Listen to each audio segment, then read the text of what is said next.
This channel does not promote any violent, harmful, or illegal activities.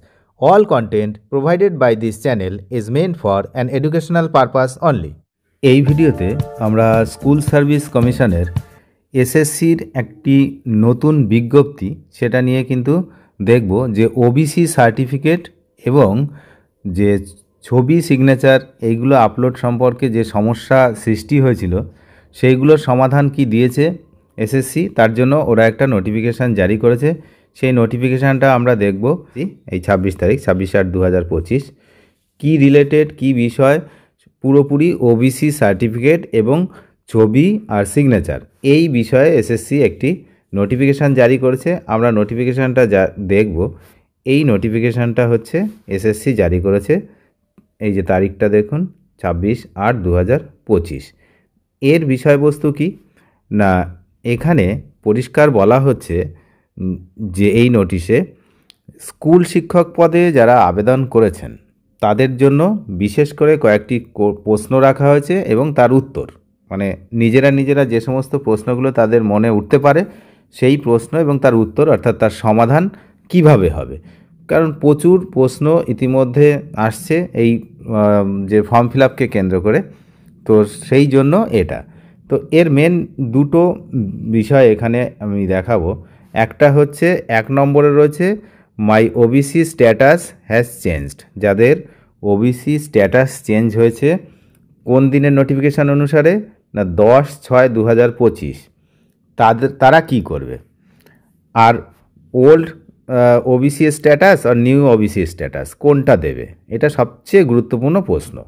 যে OBC যারা candidate তাদের যে status সেটা পুরনোটা হবে না নতুনটা হবে। তো এই বিষয়ে কমিশন কিন্তু এখানে স্পষ্ট করে জানিয়েছে যে এই যে the status as per new sub category details provided in the said notification and given our drop down মেনুতে পাওয়া যাবে যে কি না নতুন যে এটা হয়েছে এই তারিখ অনুসারে 10/6/2025 অনুসারে যার যা ক্যাটাগরি হয়েছে সেই ক্যাটাগরি ড্রপডাউন মেনু থেকে সিলেক্ট করা যাচ্ছে এবং সেটা সিলেক্ট করা যাবে। তাহলে পুরনো বিষয় নয়, যার যেটা নতুন হয়েছে সে সেটা এখানে সিলেক্ট করতে পারবে, নিজেদের সাব ক্যাটাগরির বিবরণ পূরণ করতে পারবে এখান থেকে। এই একটা ভালো খবর যে এটা পূরণ করা যাচ্ছে। প্রথমে তো এগুলো ছিল না, ড্রপডাউন মেনুতে ছিল না, এখন ড্রপডাউন মেনুতে সব দিয়ে দিয়েছে, এখন কিন্তু এইগুলোকে ফিল আপ করা যাবে। আর নেক্সট আর একটা কোশ্চেন দিয়েছে, এই কোশ্চেনটা আমরা দেখব যে নাম্বার 2, যে I do not have a OBC certificate as yet. যাদের ওবিসি সার্টিফিকেট নেই, আবেদন করেছে কিন্তু এখনও পায়নি। আর as I am a new entrant, my OBC certificate has changed, my certificate is an old.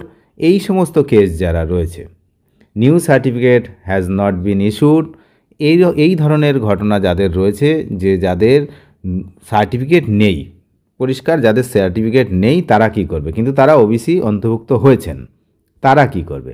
তো তাদের জন্য এখানে কিন্তু একটি গুরুত্বপূর্ণ বিষয় দিয়েছে যে যদি তাদের ওবিসি সার্টিফিকেট না থাকে, এই যে এখানে লেখা আছে if you have an old certificate enter the number for the future reference of verification, যাদের ওল্ড আছে। If you are a new entrant and do not have certificate leave the field. এটা ব্ল্যাঙ্ক ছেড়ে দিতে বলেছে, এখানে কিছু করতেই হবে না। যাদের সার্টিফিকেট আসেনি তাদেরকে এখানে কিছু করতে হবে না, বিকজ এটা নট আ ম্যান্ডেটারি ফিল্ড। এটা ম্যান্ডেটারি ফিল্ড নয়, ওখানে স্টার চিহ্ন, লাল স্টার চিহ্ন মারা নেই দেখবেন। তো যেগুলো লাল স্টার চিহ্ন মারা নেই সেগুলো জরুরি নয় ফিল আপ করা, ঠিক আছে। তাহলে এখানে ওটা কিন্তু লাগছে না, ঠিক আছে। আর একটা বিষয় এখানে বলা আছে যে এই যে এখানে বলা আছে নাম্বার 2 এর, দেখুন নাম্বার 2তে এটা বলা আছে it is made clear that actual physical verification of category details will be conducted only after publication of result of written examination এর পরে ফিজিক্যাল যে সমস্ত ভেরিফিকেশান সেগুলো হবে। তাহলে এই সমস্যার সমাধান মিটে গেল যে যাদের সার্টিফিকেট নেই তারাও ওবিসি লিখতে পারবে আর ওই জায়গাটা ফাঁকা রাখতে পারবে, কারণ তাদের হচ্ছে সার্টিফিকেট নেই, তাদের কাছে সার্টিফিকেট নাম্বার নেই। আর যাদের পুরনো সার্টিফিকেট আছে তারা পুরনো সার্টিফিকেটের নাম্বারটা দিয়ে দেবে। ঠিক আছে, তাহলে ক্লিয়ার। আর এর পরে নাম্বার 3, এটা হচ্ছে মোস্ট ইম্পর্ট্যান্ট, এটা সবার জন্য, এটা শুধু ওবিসি নয়, এটা সব ক্যাটাগরির জন্য। সমস্ত ক্যাটাগরির এইখানে একটা ভুল হয়েছে যে এইখানে পরিষ্কার যদি এরকম হয়, কোশ্চেনটা যদি এরকম থাকে আপনাদের, I entered my photo and signature correctly earlier, do I need to re-upload again? আগে যারা এই সিগনেচার আর ফটো ঠিকঠাকভাবে আপলোড করেছে তাদের আর আপলোড করার প্রয়োজন কিন্তু নেই। এখানে পরিষ্কার লেখা রয়েছে নো। ঠিক আছে, যদি আগে হয়, ভালো করে যদি সব কিছু ঠিকঠাক হয়, তার আর প্রয়োজন নেই। কিন্তু এখানে আর একটা জিনিস পরিষ্কার নোট বলে লেখা রয়েছে, incorrect or incomplete uploading of photo and signature will lead to cancellation of candidate. কিন্তু আর একটি বিষয় ভালো করে জানিয়ে দিয়েছেন যে ওবিসি ক্যাটাগরি সংক্রান্ত চূড়ান্ত যে সিদ্ধান্ত বিচারাধীন আইনি প্রক্রিয়ার উপরে নির্ভরশীল। এই যে পরিষ্কার লেখা আছে, আপনারা দেখতে পাচ্ছেন, it is also made abundantly clear that